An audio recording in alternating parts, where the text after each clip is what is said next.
Hi everybody, I'm back to interrupt your conversations again. I hear all of the PIMA teachers giggling in the middle here. So hi, my name's Kristen, and I am a founder and the executive director of Casa Libre. That's the space that you're in. If this is the first time that you're here, welcome. If this is your 18,000th time, welcome. Thanks for being here. So we have a number of donors who have supported the Fairweather Reading Series, which is this reading series. So I'd like to thank the U of A Poetry Center, the U of A Institute for LGBT Studies. I'd like to thank the Tucson Pima Arts Council and the Arizona Commission on the Arts, as well as individual donors who have supported so much of what we do here. And one more, the Southern Arizona Gay Straight Alliance Fund. Thank you so much. Thanks to the Alliance Fund. So I'm kind of excited. We could clap for her, definitely. I'm kind of over the moon tonight because if you've been coming to Casa Libre for the last couple of months, if you've read the newsletters I've been sending out and the petitions for money, we were working really hard with Mariposas Sin Fronteras to help to get Aleksandra, who is a poet from Russia. We're trying to raise money for her bond. So I'm happy to report, if you haven't heard yet, that Aleksandra is here. We were able to retrieve her from the Eloy Detention Center on Thursday, and she's going to share some poems with us. But first I want to invite Rachel Winch to tell us a little bit more about Mariposas Sin Fronteras and what we've been raising money for. And to also let you know that we have some t-shirts, some Casa Libre t-shirts we're going to be raffling off tonight during the intermission. If you'd like to buy some raffle tickets, there's 3 for $5. And you can win a Casa Libre t-shirt. And that's going to go towards the Mariposas Bond Fund. Rachel, why don't you come up here and talk more about it?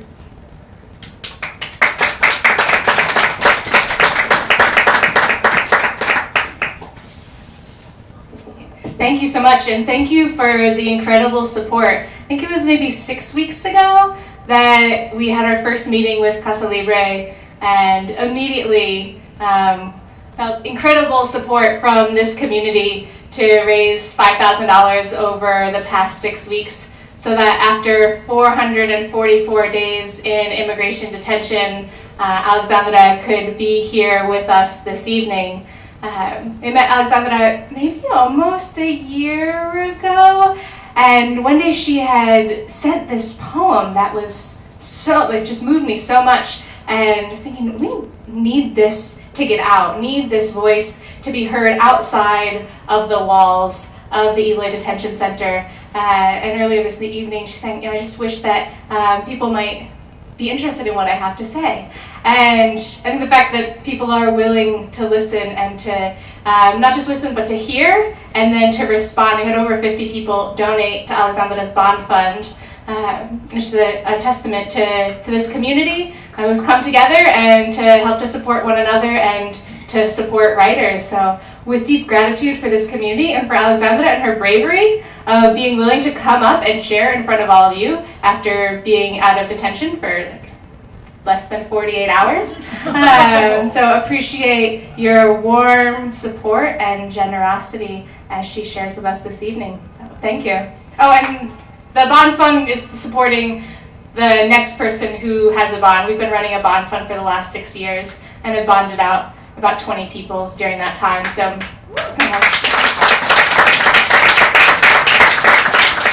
you can buy raffle tickets in the intermission. We'll also be having a letter writing night tomorrow at the Mariposas Sin Fronteras office, which is inside the Borderlinks office at 620 South 6th Avenue. So feel free to check in with me if you're interested. It's at 6 o'clock tomorrow night, and we'll be writing letters to people who continue to be detained in the Eloy and Florence detention centers.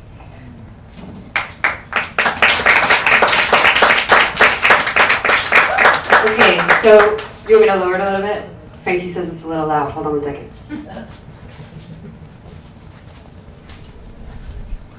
How's that, Frankie? How is that for those of you by the refreshments table? You sound wonderful. Yeah? Okay, great. So soon after, Aleksandra will also be inviting up our scheduled readers for this evening, Elizabeth Frankie Rollins and Lisa Birman. Also so very excited to be presenting their work tonight. But first, help me to welcome Aleksandra to the microphone.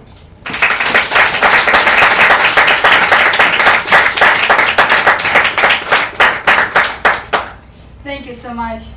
I really never have used this thing. Here we go. So I'm not sure how to use it. But have you heard me? Yeah? It's good. Yeah. Thank you so much. So I wanted to really, I'm very grateful for your support and for the opportunity to be on stage here, because it is really very important for me to be heard. Mostly I was speaking in my desk, I mean the writing in my desk, and my music and my poems and my stories are only for me, or were only for me, because now I met so much people who really tried it and who enjoyed it and find something close to everybody. It is very, very important for me to have a support. And I'm supporting this next person who Rachel was picking up because I'm a company. She was in my pod, she's in my pod. Oh, was. I'm not here now. But she's a good person, believe me. I know her well. So I want to read some poems for you. And the first poem will, I think, explain my feelings for today. It is called the Poetry Contest. It is the contest that I was trying when I was a child. So maybe you will understand my feelings now. As any rhyming child since tender age, I have been harnessed to go on stage by a teacher of the literature. I really don't know what she could see in me back in the school days. Anyways, she sent my poems to a local contest. Unfortunately, I've been kind of sick as Day of Doom approached, and that's why she has fished out other girl to read instead of me. But I remember lying in the bed with mingled guilt and sad embarrassment. I hated the thought of someone read my words as all the others represent their hours. It was a familiar bite of my ill conscience. So I have persuaded my dear parents to leave me to that silly childish contest. I can't recall what I have felt on stage. It all went blank, as memory itself rejects the shameful records. But after I had finished, there she came, my teacher, to defend my stained name, and she began to cite her favorite places with proper accents, proper intonations, and then she said that I could not myself expose the inner beauty of my verses. The strange experience had grip on me. I often brooded on how it all could be if I just stayed in bed and simply let some other better reader on my stead. Could I win in this scared talent contest? And what the matter after all these days, when time erased in mercy those events, but still I never more read them aloud. My music never has been played in halls. My words were buried in the cartoon boxes, and finally their home and dumpster found. I've closed myself inside its constant shade, and your first listeners, my friends, I can't express how much I cherish your attention.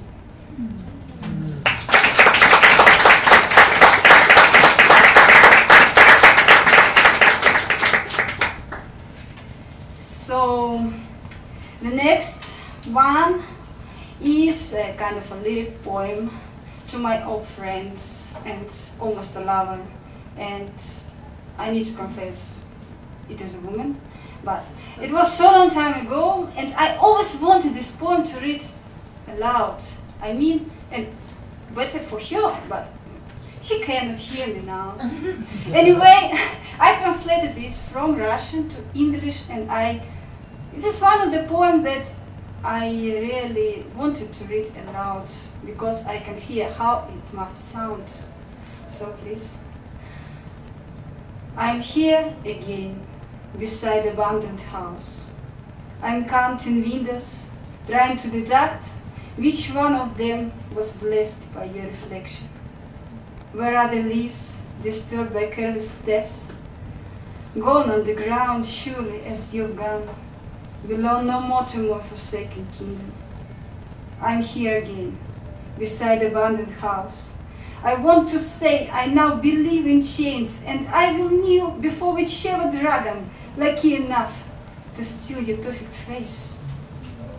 My mind is free, it's cool and independent, and there is no trace of doubt in it that if you call, I like a poor mongrel will creep on belly just to lick your feet.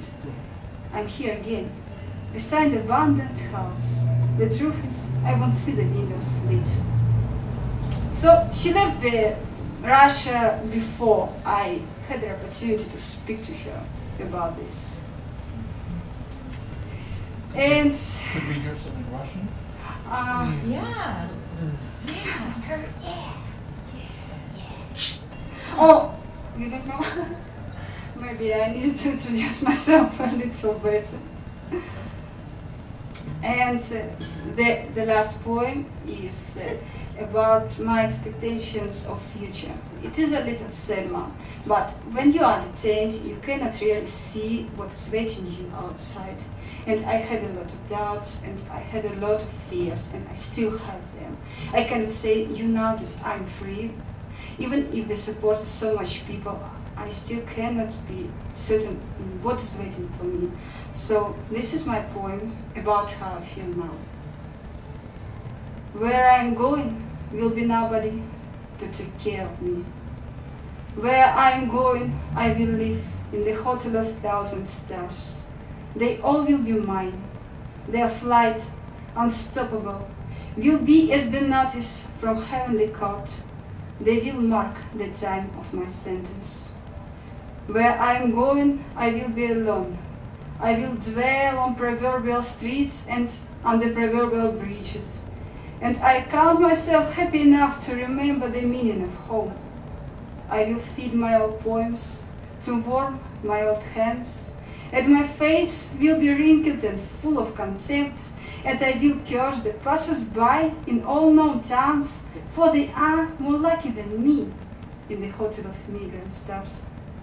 Where I am going, you wait me in silence, with your arms wide open and your smile welcoming, with your heart pumping your tricky blood. But I can even now see the rusty bars of the cage you already prepared for me in the hotel of 1,000 stars. All those premonitions are gnawing at me, forged a soul in the stone, unbreakable. I fight hard to awake the late warrior who had started this way in the past. I feel chill expanding under my ribs, where God has his secret shrine. I am tossing away promises and beliefs I tried hard to define what's mine. If I manage to reduce myself to emptiness, if I freeze this crawling unease, then I maybe be able to collect enough strength and make my step back to life. It looks like I've been just put in storage before find the courage and go into light, before raise my hand to wave you again, to surrender to your embrace. So I take a big deep breath and I finally head to the place unknown, to the words unsaid, to the 1,000 stars and else.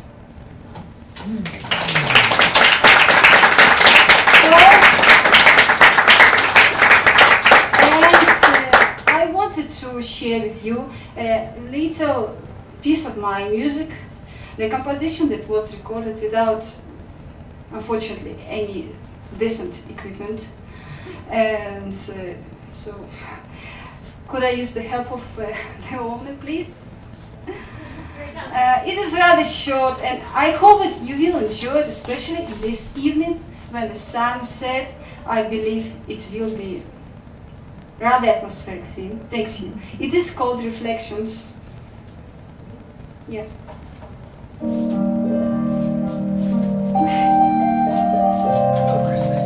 Kristen, it is not the beginning. It's not the beginning.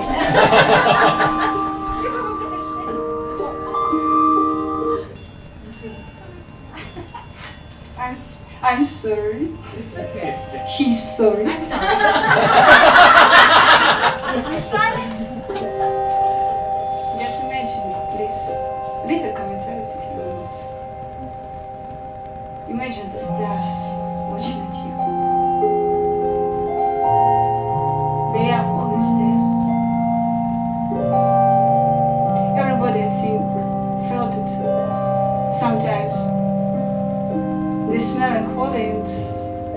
the promise of the future. Everybody must feel it.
So I hope you didn't get bored. Now I decided the opportunity to tell that I got a lot of such stuff, so if anybody feels that he likes it, I can give it absolutely for free. For anything. Thank you so much. And again, I'm very, very excited to be here and have support of this community, and to remember that there are people who care really. Thanks.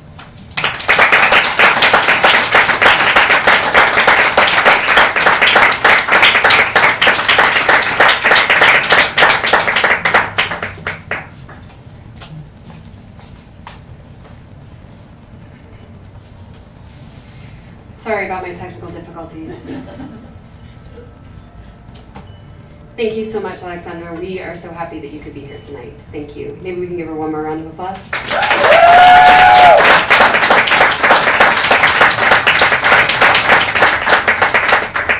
And I'm so glad you didn't run away like you threatened to earlier this evening. Good job! I'm still warmed by my warmth.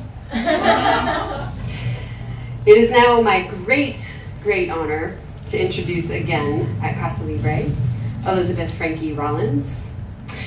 Elizabeth Frankie Rollins, we just call her Frankie, has published the book The Sin Eater and Other Stories, which came out in 2013 from Queen's Ferry Press. Of that book, Publishers Weekly wrote, "Unsettling imagery and hauntingly beautiful language characterize these stories as ephemeral and indefinable as dreams." It's very true.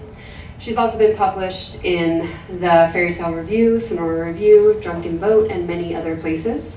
She is the winner of a Pushcart Prize Special Mention and a Prose Fellowship from the New Jersey Arts Council. Frankie was the board president of Casa Libre for a number of years through some very challenging times. So we are always very grateful to have her here and always excited to celebrate her. Thanks so much for reading. Come on up, Frankie.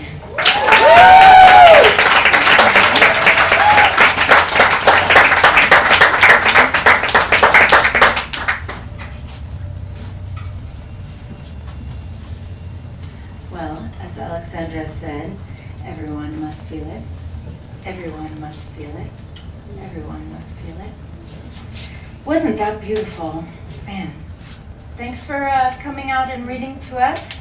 Thanks to Kristen and Hannah Ensor, who run Casa Libre, for having the Fair with the Reading Series. Is this bulb working well? Okay. Great.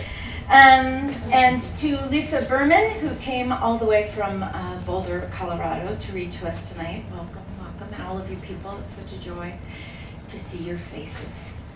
So I am reading from a piece that is hybrid. It's part epic poem, part novel, part fairy tale. It's taken me a lot of years, and it's really close to being finished, so it's kind of a big deal to share it. And I'm starting sort of a little bit in, so you should know that Abelard is our young hero. His village was attacked and burned. His brother, Rubilio, was kidnapped. A couple members, Abelard and a group of survivors of the village have set out to find Rubilio.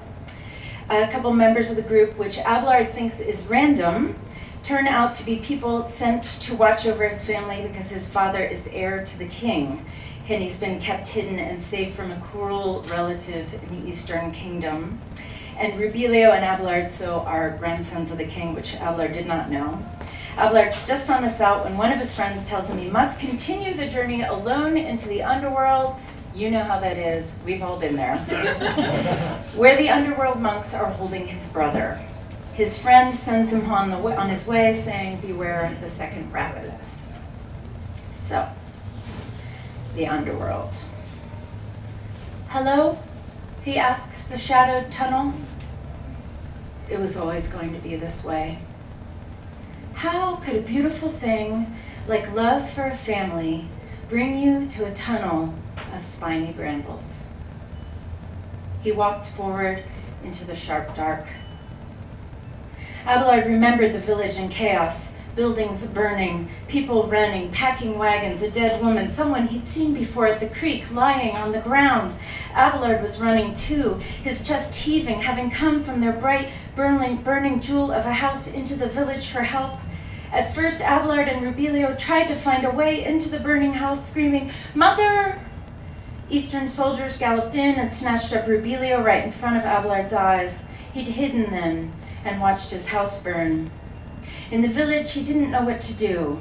It was Lenore who came to him and pulled him into the tavern cellar.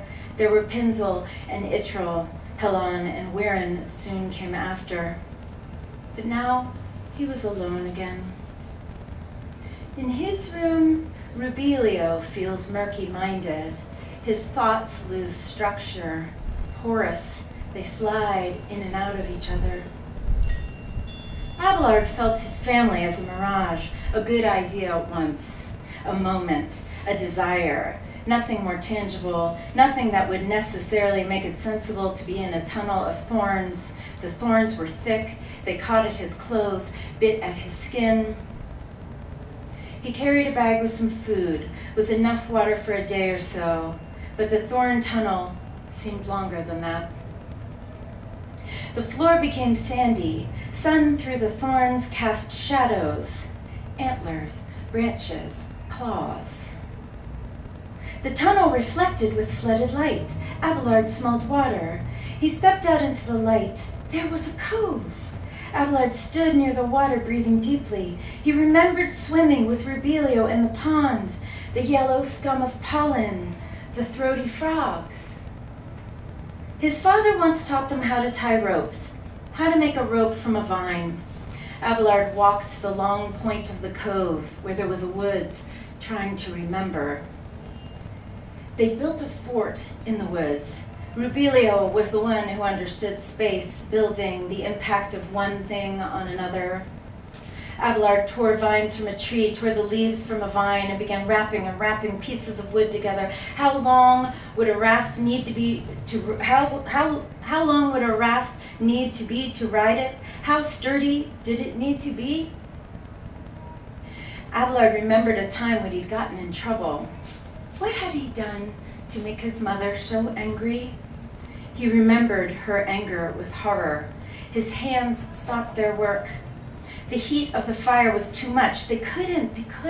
She was already gone. She would have had to have been dead. The cottage was small. She could have escaped a fire if they hadn't killed her first.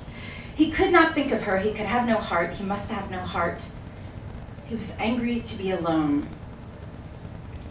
He thought of Pinsel getting on Itril's nerves. It was so complicated, the relations with others, each person's desires, moment by moment, and changing overall beliefs, conflicting with weather, geography, personal history. It was impossible. He was glad to be alone. He tied and scavenged for driftwood, branches, tied and scavenged some more.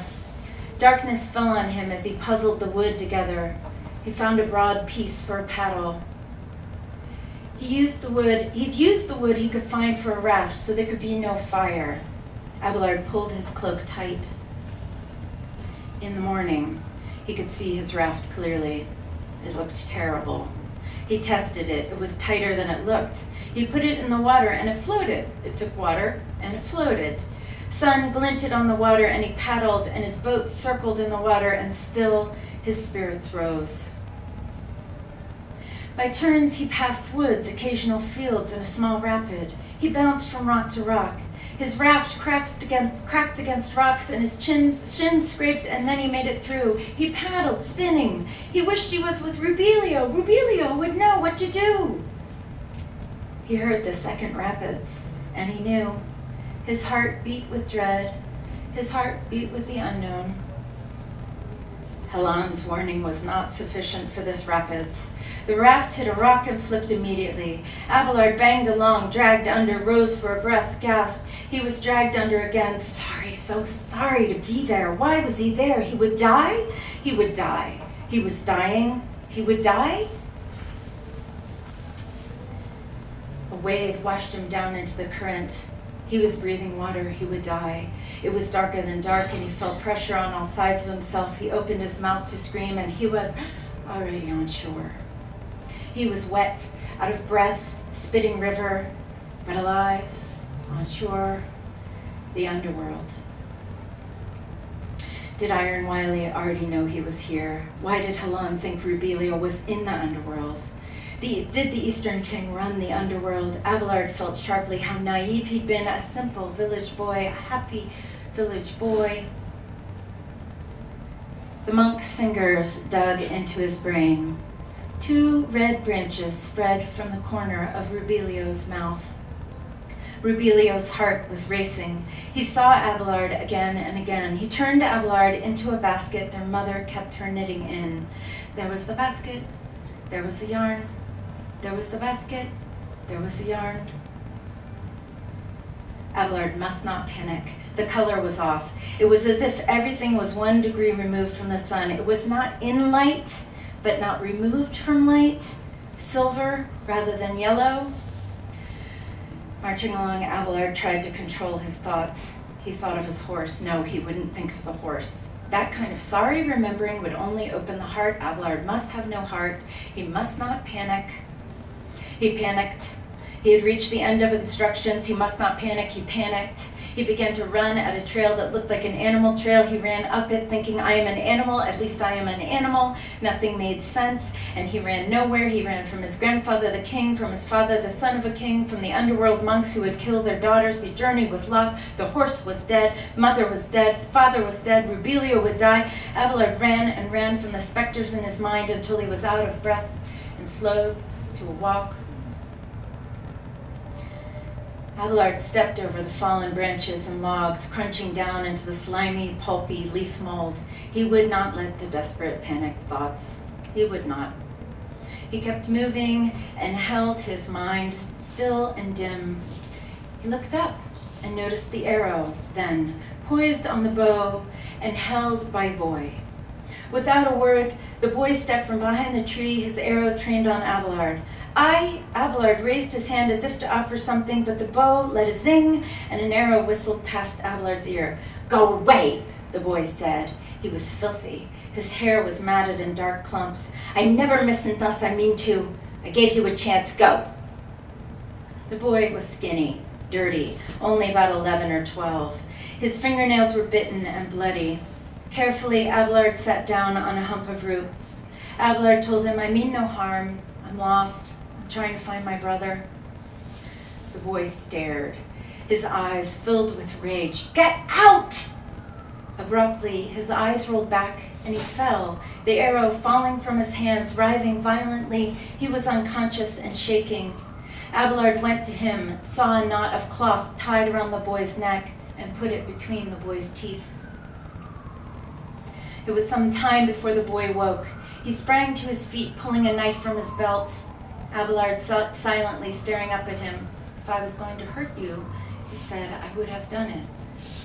The boy rubbed his eyes, the knife still clutched in his hand. I'm hungry, he said finally. I'm hungry after these fits. He put the knife in his belt and turned the bag stashed under branches. It's my own brother brought me here. I hope you fare better. He said, I know how to cook from these woods. I'll make us something. While he bustled, the boy said, we was of the Western Army. We were losing, and my brother thought he struck a deal when he agreed to bring us to this place. I'm the only one who survived. The woods were getting dark, and the boy turned away from Abelard. This is not a safe place. Abelard said, it's the underworld. You know this? I know, said the boy. Been here months already. The stew was bitter, gritty, slimy, but Abelard was hungry and he wolfed it down, using his fingers to scoop it into his mouth. The boy crouched, watched him. The boy reached into the cache beside him and pulled out a shield with a crest on it. He said, this was our crest. He looked at the shield, which was heavily dented. We was 1,000 strong. Abelard waited, but the boy didn't say any more. The boy wanted to hear about Abelard's brother. Abelard said, the underworld monks have my brother, but I am going to rescue him. The boy shivered and asked no more questions. Abelard slept in waves. Across from him, the boy added wood to the fire, his face bunched with anxiety. Abelard drifted back to sleep, but the boy was awake every time he woke. He saw the boy sitting hunched over his knees, looking out into the forest dark, or perched on a rock, biting his nails. Abelard was wakened in the night by a terrible scream. He woke, and the boy was asleep across from him, thrashing his thin limbs and screaming. None of the words were distinct except Papa. Abelard realized he didn't even know the boy's name to wake him. The boy whimpered, grunted, kicked. In the morning, Abelard said, I appreciate the food. I must be going now. Please? The boy stared at him, about to speak again. His eyes rolled back in his head, and he was quick this time, thrusting the knot of cloth between his own teeth before he fell. Abelard watched him. Abelard wondered, do you abandon one to save another? Do you ask someone to risk his life? A brother for a brother? Would a scarred child beset with fits be any good? Would he survive on his own? What is a boy doing alone in the underworld? What is Abelard doing alone in the underworld? When the boy woke, Abelard had stew ready. The boy ate hungrily. Abelard said, unless you're going to stay here alone, you best pack up your gear and come with me. Be glad to help, the boy said firmly, seeing as my own family is already lost. They came upon a group sitting and eating in the woods. Look, Abelard said, I know them. No, said the boy, you don't. I don't either. It's a mirage. We must stay away. But, Abelard said, no, said the boy, it's not your friends. Who? Not now. We must hurry. Later, when the boy let them slow down, Abelard asked again. The boy just shook his head, closed his eyes a moment, wouldn't talk. They came upon another group later in the day. They stopped and stared. The boy sighed heavily. Who do you see this time? He said. Excited, Abelard answered. My friend Dean, my mother's brother Fran. The boy said, I see my garrison's cook. The one with his back to us is my best friend. The mirages ate their meal. Soon the eaters began glancing over their shoulders, eating more and more quickly. We must go, the boy said breathlessly. This is when the shadows come. Thank you.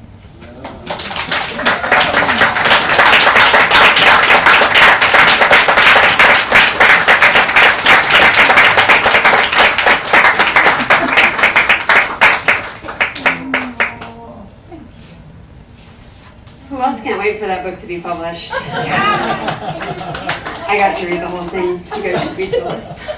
But Frankie does have some books for sale here tonight. The Scene Eater and Other Stories is on sale, and I'm sure she would be happy to talk to you about it and sign it. How much are we selling for? 15? 12. 12. That's a discount, guys. $12. So for just a moment before we take a little break and before we welcome up the amazing Lisa Birman to the microphone, there are 4 of my board members here tonight that I'd like to recognize. So I'm always the guy at the mic, right? I'm always the one that gets up and is like, blah, blah, blah, here's all the amazingness. But Casa Libre would not run without a very, very engaged board of directors. So would you please help me to thank our board president, Hannah Enser, who I think is sitting on the floor back there. You're awesome, Hannah. And also board members Rosemary Brandt, Jill Grammer, and Tom Moore, who are here tonight. Thank you so much, guys.